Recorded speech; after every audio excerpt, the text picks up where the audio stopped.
Greetings, YouTube. This is another episode of TEW 2016 Red vs. Blue. This is episode 15 for Smackdown Live. This is the go home episode until we get to SummerSlam this coming Sunday.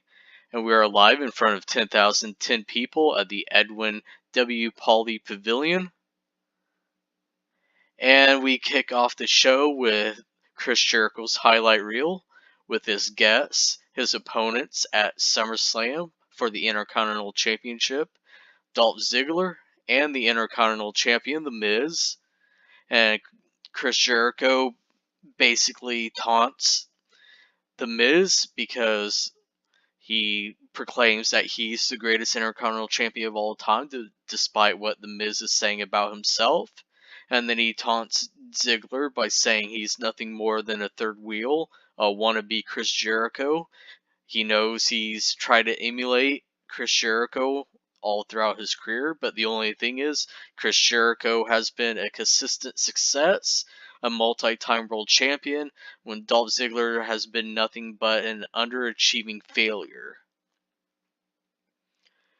And Ziggler cuts him off and says, he's never tried to be like Chris Jericho. He's only tried to be Dolph Ziggler. And he admits that from time to time, he's had hot and cold streaks. But at the end of the day, he still shows up. He still busts his ass. And he still goes out here and shows why he's the best wrestler in the WWE. And The Miz is like, really? Really? You think you're the best wrestler in the WWE? I mean, when's the last time you've main evented a show? When's the last time you've been World Heavyweight Champion?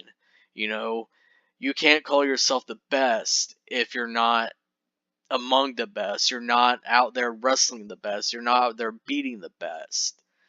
You can say you're the best all you want, but until you're out there main eventing shows, drawing these people in, you're nothing.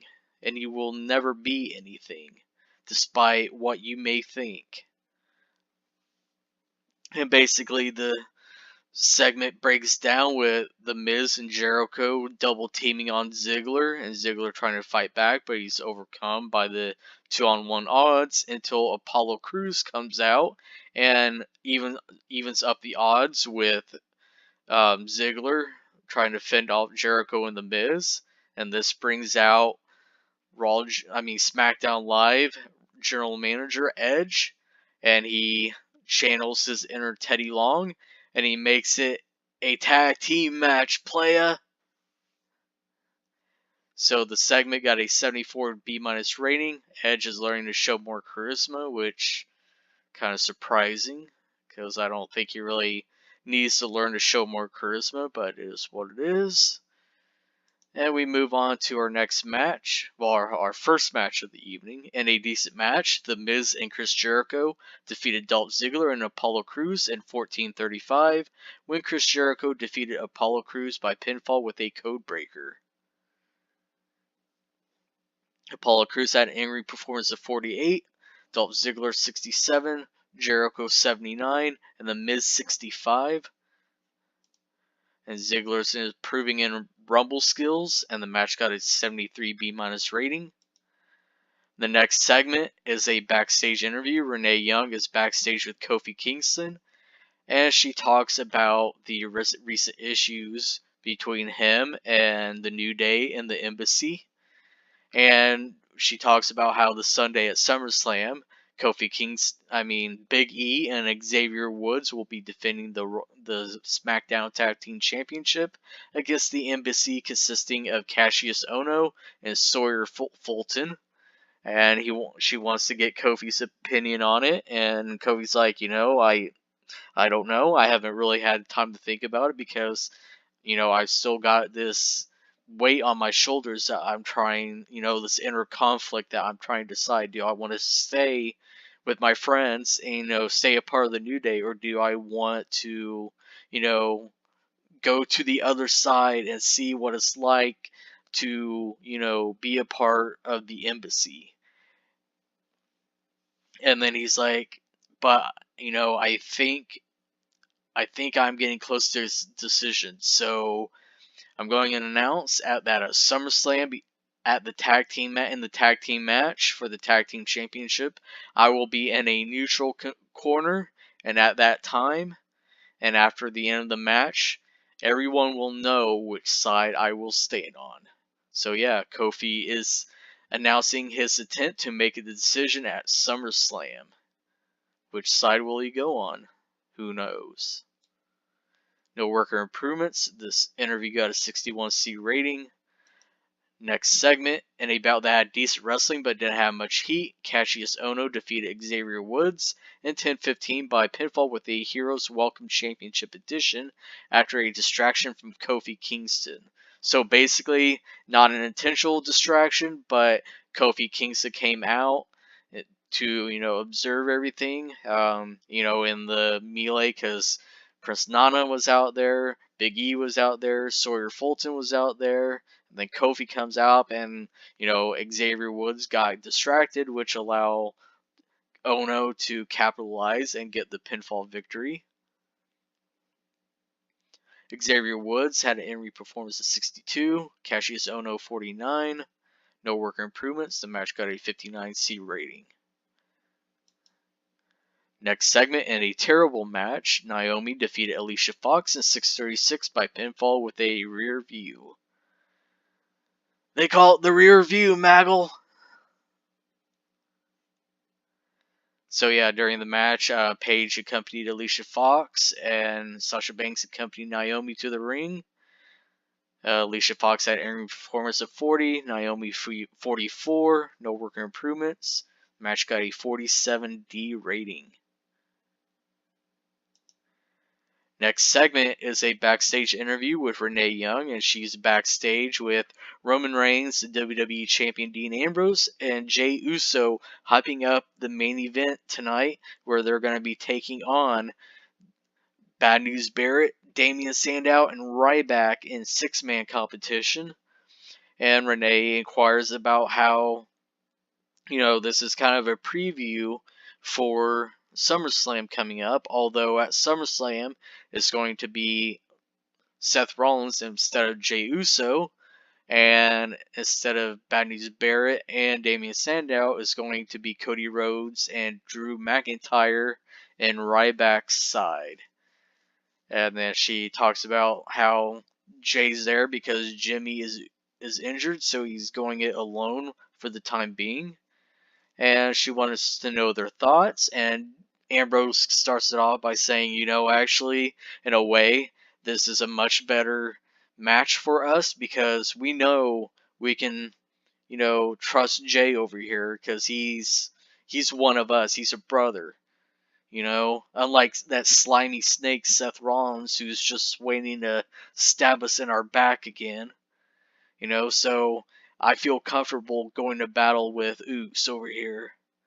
And Roman's like, yeah, Dean's got a point, because, I'm willing to go to battle side by side with my cuz, and we know Jay's got our back.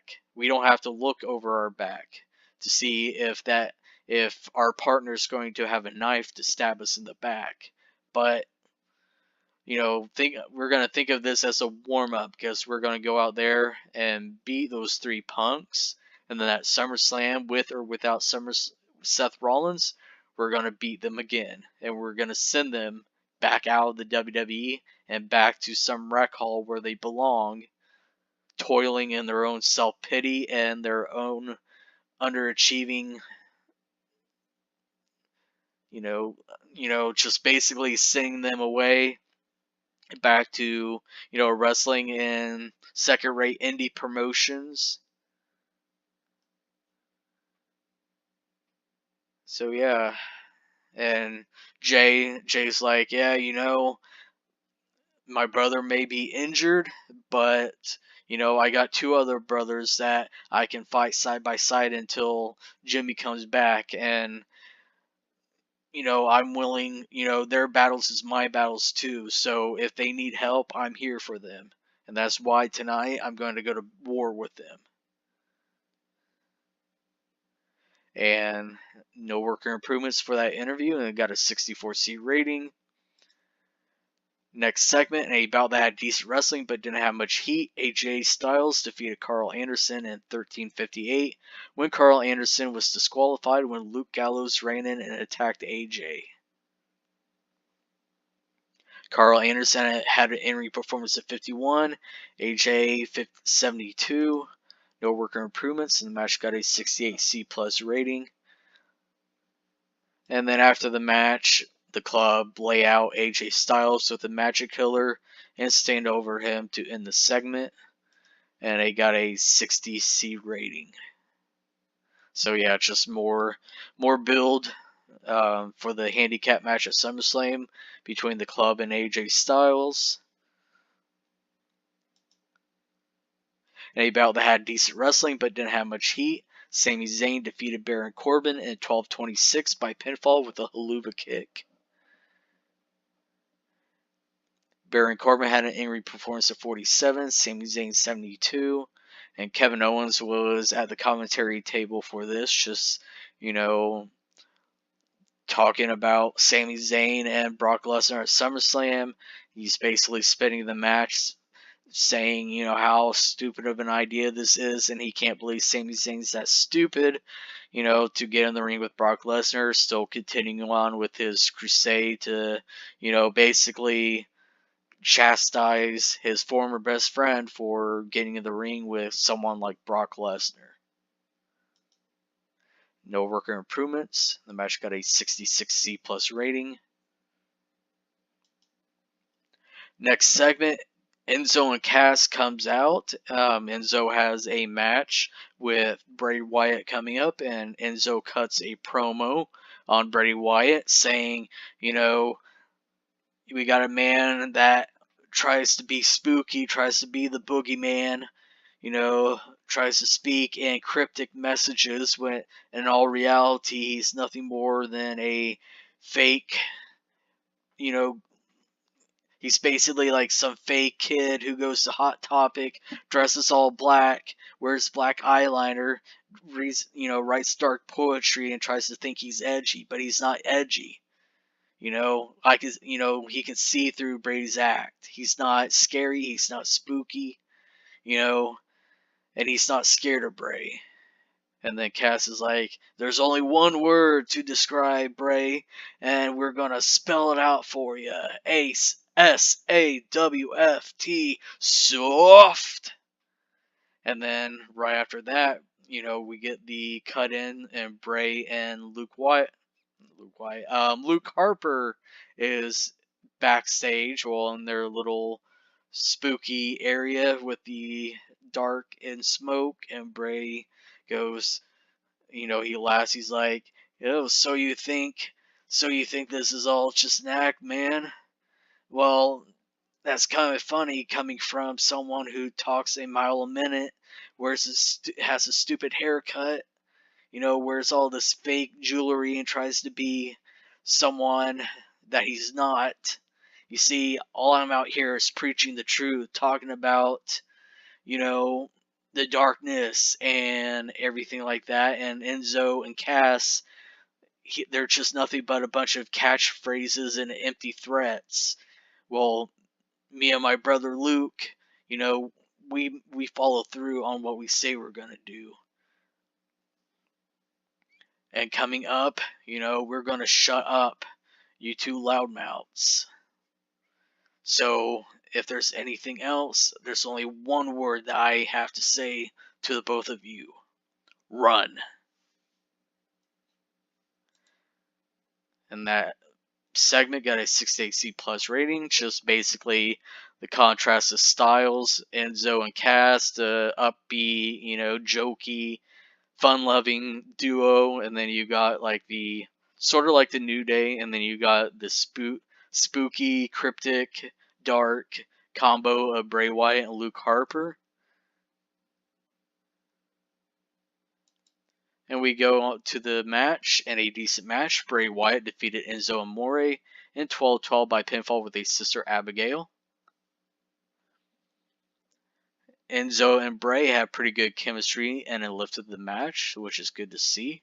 Enzo had an in-ring performance of 51, Bray Wyatt 72, no worker improvements, and the match got a 65C rating. So yeah, I mean, I wasn't going to have Enzo go over Bray, not at least in a singles match. That's just, yeah, Bray's too important, and Enzo's a tag team guy, and Bray's future is, near top of the card, if not at the top of the card guy. Next segment in the main event, a decent match. Damien Sandow, Bad News Barrett, and Ryback defeated Dean Ambrose, Roman Reigns, and Jey Uso in 1737, when Ryback defeated Jey Uso by pinfall with a shell shock. And during the match, we had Drew McIntyre and Cody Rhodes distract Roman and Dean.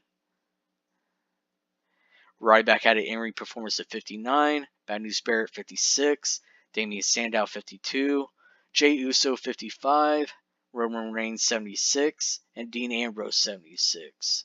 Bad News Barrett is improving in flying skills, and Ryback is improving in rumble skills. The match got a 71C+ rating. And then we end the show with the Forgotten basically destroying Roman, Dean, and Jey in the 5-on-3 assault, which got a 66C+ rating. And we end the show with a 70C+ rating. Once again, not a great show, but once again, to be expected, because I'm building up a lot of, guys that are, seen as mid-card guys, and I'm trying to build them up to, be upper mid-carders, boost their popularity, so naturally we're going to see, these high C pluses, mid C's, high C pluses for the time being. Hopefully, we improve gradually. But that's the end of Smackdown Live. The next episode, it will be SummerSlam 2016.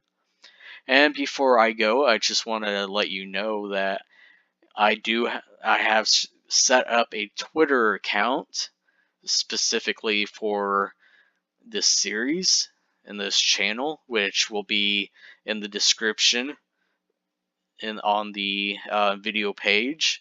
So, and I'll use that from time to time to post updates and just little blurbs about the series that I won't fit into these episodes. So, if you like the episode, hit the thumbs up. Be sure to leave a comment. What do you think will happen at SummerSlam between, all the matches? We've got the Shield sort of reunion against the team of not Bad News Bear, but Cody Rhodes, Drew McIntyre, Ryback.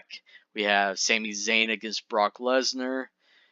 We have the Club against AJ Styles. We have the Intercontinental Triple Threat match between Chris Jericho, The Miz, and Dolph Ziggler.